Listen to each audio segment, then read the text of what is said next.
Hi, Bothered Brigade. Here's what's bothering me today. Initially, I was hoping to do something a little more fun where I would basically dunk on Doug Ford's recent, probably staged publicity stunt, and there'd also be a really cute and exhausted kid in there that we could all relate to because of all the snow that just dumped 24 hours ago.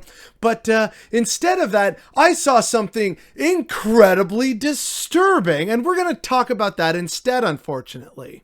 A Florida bill that would prohibit public schools and private businesses from making white people feel discomfort when they teach students or train employees about discrimination in the nation's past received its first approval Tuesday. The actual article goes a bit more into depth, but it's also just a really depressing read in terms of the wild logic that DeSantis and the other Florida Republicans try and use.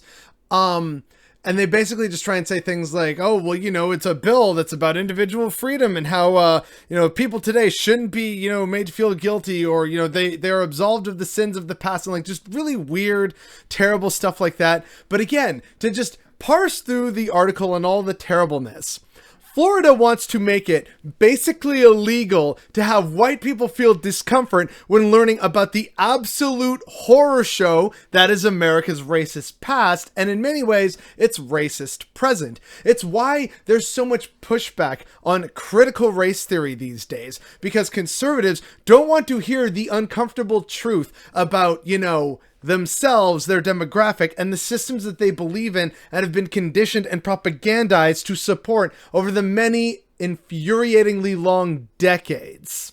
And so unfortunately, because they, have the power, they still can't see this, right? Here they are saying, what do you mean? No, there's no systemic racism. And to prove it, I'm going to use the power that I have and that I can influence to ban not only critical race theory, but anyone trying to make me feel uncomfortable, okay? It is that ridiculous. This is sadly not hyperbole, but can't really say I'm surprised given just how utterly reckless and ridiculous Republicans are these days. Whether it's critical race theory or the virus and how it's a hoax and, urine therapy and ivermectin will solve the problems.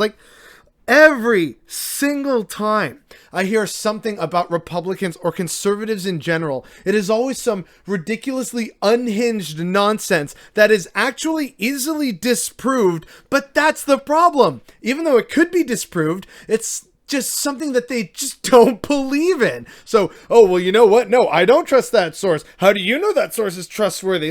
There's always some kind of convenient answer. So long as you don't make them the, super wonderful, nice, I refuse to live in fear white people uncomfortable. Can't do that, right? And there's no such thing as systemic racism, which is why they're going to use the levers of power to ban discussion of it. That's totally not maybe really fucking sus. And what's really messed up about this, right, is that this isn't really that surprising in terms of, Republicans are basically just this crazy right now. But what's really depressing is that unfortunately, and because this has made the news, there are going to be other Republican legislative assemblies that are going to try and pass similar legislation, and they're going to do so without a shred of irony or self-reflection, because why would they? Why would they want any amount of discomfort? Instead, they'll just happily legislate it away to make it illegal to make white people uncomfortable and not even realize why that's just proving people who talk about critical race theory and systemic racism entirely 100% correct. And so the utter lack of self-awareness is definitely what's bothering me today.